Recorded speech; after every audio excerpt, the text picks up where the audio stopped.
बहू, राधिका बहू। हाँ माँ जी, क्या हुआ? देख बहू, लगता है बारिश आने वाली है। कैसे काले काले बादल गहरा रहे। एक काम कर, जल्दी से जाकर ग्रिल को ढका, वरना सारे ग्रिल खराब हो जाएंगे बारिश में। शारदा की बात सुनकर राधिका छत पर चली गई। तेज तेज हवाएं चल रही थीं और काले काले बादलों का छप्पर आसमान पर छा रहा था। राधिका ने जल्दी से सारे ग्रिल को पन्नी से ढक दिया और उसके नीचे आते ही बूंदाबांदी शुरू हो गई।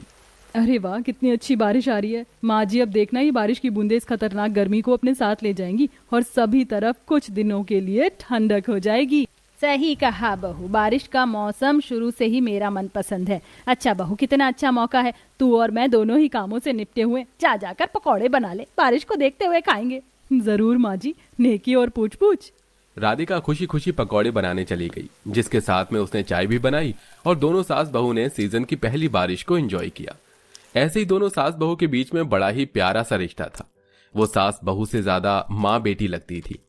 शारदा राधिका को काफी मान देती थी और वो घर में खुशी खुशी रह रहे थे। देखते ही देखते ऐसे ही साल गुजरने लगे और अब शारदा की 3 और बहुएं घर आ चुकी थी। उसकी तीनों ही बहुएं उसके बेटों की पसंद थी और साथ ही वो बड़े ही अमीर घरानों से आई थी। अब शारदा के घर में लगभग सब कुछ बदल चुका था। अरे वाह, मेरी तीनों बहुएं उठ गई। माँ जी, यहाँ टेबल पर नाश्ता नहीं है। हाँ बहू, वो अभी ना राधिका ने नाश्ता बनाया नहीं है। अच्छा, राधिका भाभी, राधिका भाभी। हाँ मलाइका, यहाँ ब्रेकफास्ट क्यों नहीं है? जल्दी जाइए और हम तीनों के लिए नाश्ता लेकर आइए। ये तुम मुझसे किस तरह से बात कर रही हो? मैं तुम्हारी जेठानी हूँ मलाइका, कोई नौकरानी नहीं, जो तुम्हें नाश्ता बना कर दूंगी। अब तुम्हें इस घर में 1 हफ्ता बीत चुका है। माँ जी ने बताइए ना। क्या बहू, जरा जरा से काम में बिल्कुल तू भी ना गल ही जाती है। अगर कह रही हैं तो इन्हें नाश्ता बनाकर दे दे। कौन से ये इतना बड़ा काम है। और हाँ, हमारे पाँव की जूती, एक बात बता दूं, तुम भले ही हमारी जेठानी हो, लेकिन हैसियत से तुम हमारे कदमों की धूल बराबर भी नहीं हो। समझ आया? इस घर में हम ढेरों दहेज लाए हैं, करोड़ों की संपत्ति लाए हैं, इसीलिए अब इस घर में तुम्हारी जगह बड़ी बहुरानी की नहीं, बड़ी नौकरानी की है। सोनल ने राधिका से अपनी सास के सामने ही इतनी बातें बोल दी। राधिका को लगा था कि उसकी सास शायद उसकी तरफदारी करेगी, लेकिन ऐसा नहीं हुआ। शारदा भी अपनी नई बहुओं के रंग में ही रंग चुकी थी, जिसकी वजह से वो कुछ नहीं बोली। बेचारी राधिका इस सब के बाद अपने आंसू सीने में ही दबा कर रह गई और उसने सभी का नाश्ता बनाया। ऐसे ही सिलसिला चलने लगा और अब दोबारा बरसात का मौसम लग चुका था। सारे घर के काम राधिका ही करती थी और उसकी तीनों अमीर देवरानियां आराम फरमाती रहती थीं। सृष्टि, जरा रास्ते से हट जाओ, मेरे हाथों में कपड़े हैं, कहीं ये गिर ना जाए। अच्छा, अगर ये गिर गए तो क्या होगा? जाहिर है अगर ये गिर गए तो मुझे इन्हें दोबारा धोना पड़ेगा। वैसे तुम ये क्यों पूछ रही हो? इसीलिए। सृष्टि ने राधिका के हाथों से सभी कपड़े छीन लिए और उन्हें फेंक दिया। उसके बाद वो उन्हीं कपड़ों पर चढ़ती हुई अपने कमरे में चली गई। राधिका को यह देखकर बहुत ज्यादा दुख हुआ। उसकी आंखें नम हो चुकी थीं। सृष्टि, ये क्या कर दिया? इस गीले मौसम में कितनी मुश्किल से तो मैंने इन कपड़ों को धोया था, अब मुझे दोबारा पानी का ही काम करना होगा। राधिका ने अपने आंसू पोंछ लिए और वो दोबारा कपड़े धोने चली गई। बेचारी राधिका पर इसी तरह से अत्याचार होते थे, जिनको वो बस बर्दाश्त कर रही थी।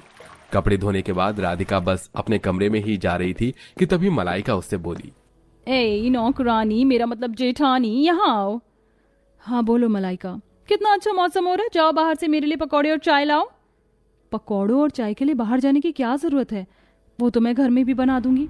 नहीं, घर के खाने में वो स्वाद नहीं आता, और वैसे भी तुम्हारे तो हाथों में कोई खास स्वाद नहीं है ना, तो इसीलिए अच्छा है कि तुम ऐसा ना ही करो। अब खड़े खड़े मेरा मुंह मत देखो, जाओ जल्दी से लेकर आओ। मलाइका ने राधिका को बाहर भेज दिया। राधिका के बाहर निकलते ही बारिश शुरू हो गई, जिसमें वो पूरी की पूरी भीग गई। अरे नहीं, मेरे तो सारे कपड़े ही भीग गए। ऐसे मौसम में छाते के बिना तो कभी नहीं निकलना चाहिए। मलाइका खुद से ही बातें करती हुई आगे बढ़ने लगी और कुछ ही देर में वो पकौड़े और चाय लेकर घर लौट आई। ये क्या हालत बनाई हुई है? तुम्हें लगता है कि तुम्हारी ऐसी हालत में मैं ये पकौड़े खाऊंगी? जाओ जाकर इस चाय और पकौड़े को फेंक दो और घर में ही मेरे लिए पकौड़े और चाय बनाओ। लेकिन मलाइका, ये बस मेरा शरीर गीला हुआ, इन पकौड़ों और चाय को तो मैं पैक करवा कर लाई हूँ। मैं कुछ नहीं जानती, जो बोला है वो करो, समझ आया? राधिका बेचारी को मलाइका की इस बात के आगे भी झुकना पड़ गया। सबसे पहले उसने अपने कपड़े वगैरह बदले और उसके बाद उस बेचारी ने अपनी देवरानी को चाय और पकौड़े बनाकर दिए। ऐसे ही समय बीत रहा था। बेचारी राधिका को जरा सी गरीबी की वजह से न जाने क्या क्या झेलना पड़ रहा था। लेकिन राधिका के इतना करने के बावजूद भी उसकी घमंडी देवरानियां उससे जलती ही थी। इसीलिए एक दिन तीनों देवरानियों ने राधिका को घर से निकलवाने के लिए एक षड्यंत्र रचा। सोनल ने अपने सारे गहने राधिका की गैर मौजूदगी में उसके कमरे में छिपा दिए और फिर उसने नाटक शुरू किया। माँ जी देखिए ना, मेरी अलमारी में से मेरे सारे गहने गायब हैं। क्या हुआ? मेरे सारे गहने गायब हैं।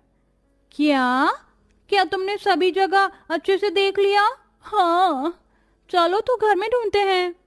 तीनों बहुओं ने घर में ढूंढने का नाटक किया और उन्हें राधिका के कमरे में सोनल के सारे गहने मिल गए। ये सब कुछ देखकर शारदा और राधिका दोनों की आंखें फट गईं और शारदा ने बिना कुछ पूछे ही राधिका के एक जोरदार तमाचा लगा दिया। तो इतना गिर गई कि तू अपने ही घर में चोरी की? माँ जी मैंने तो कुछ। माँ जी इस जैसी औरत को तो घर में रहना ही नहीं चाहिए। आज गहने चुराए, कल को प्रॉपर्टी के पेपर्स चुरा लेगी और सभी को डुबा देगी। सही कहा, चली जा राधिका मेरे घर में से, अब तेरे लिए कोई जगह नहीं है। राधिका शारदा की बात सुनकर हैरान हो गई। वो समझ गई थी कि ये सब उसकी देवरानियों की ही चाल थी। इसीलिए वो आंखों में आंसू भरकर अपनी ससुराल से निकल आई और दरवाजे पर खड़े होकर बोलने लगी। रचो, तुम्हें कितने षड्यंत्र रचने हैं। आज तुम्हारा मकसद पूरा हो गया ना, यही तो तुम लोग चाहती थी।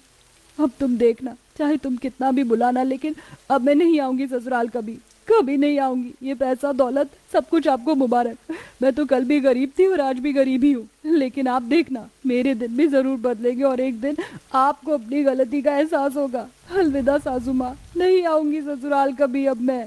राधिका ऐसे बोलती हुई चली गई। उस वक्त भी तेज बारिश हो रही थी। उसके जाते ही तीनों देवरानियां खुश हो गईं। कितनी तेज बारिश पड़ रही है। अब ऐसे में सबसे पहले मुझे एक घर का इंतजाम करना पड़ेगा। राधिका के गले में एक सोने का मंगलसूत्र था और साथ में कानों में छोटी छोटी झुमकियां। राधिका ने उन सभी को ही बेच दिया और एक छोटा सा कमरा किराए पर लिया। बचे हुए पैसों से उसने पकौड़े और चाय बेचने का काम शुरू किया। भगवान जी, जो भी मेरे पास था मैं वो सब लगा चुकी हूँ, अब मुझे थामना आपका काम है। राधिका इतनी बड़ी दुनिया में अकेली थी, लेकिन उसने हार नहीं मानी। वो रोजाना अपने ठेले पर चाय बेचती और साथ में आलू और मिर्च के पकौड़े भी बनाती थी। अब ऐसे ही चलते हुए कई साल गुजर चुके थे और जिस राधिका ने चंद पैसों से अपना छोटा सा स्टॉल लगाया था, आज उसका एक बड़ा रेस्टोरेंट बन चुका था और राधिका के आसपास नौकर चाकर लगे रहते थे।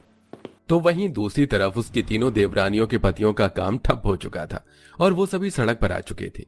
इसीलिए जब उन्हें राधिका की कामयाबी के बारे में पता चला तो वो सभी उसके रेस्टोरेंट में आए और मदद की गुहार लगाने लगे। जेठानी जी, हमें माफ कर दीजिए ना, जो हुआ उसे भूल जाइए, हमारी मदद कर दीजिए ना। बहू, तुझे घर से निकालने के बाद मुझे सच्चाई का पता चला, वो इन तीनों की चाल थी, तब मुझे बहुत ज्यादा दुख हुआ, मैं माफ कर देना। सभी राधिका के आगे हाथ जोड़कर खड़े हो गए। तब राधिका सख्ती से बोली, सासू माँ, मैं जानती हूँ आपने कभी मेरा गलत नहीं चाहा, बस लोगों ने आपको गलत करने पर मजबूर कर दिया, इसीलिए मैं आपको माफ करती हूँ। बाकी जो लोग यहाँ खड़े हुए हैं, सिक्योरिटी, इन फकीरों को लेकर जाओ। जेठानी जी सुनिए। उन तीनों ने राधिका को बहुत मनाना चाहा, लेकिन राधिका ने उन्हें उन्हीं के हाल पर छोड़ दिया।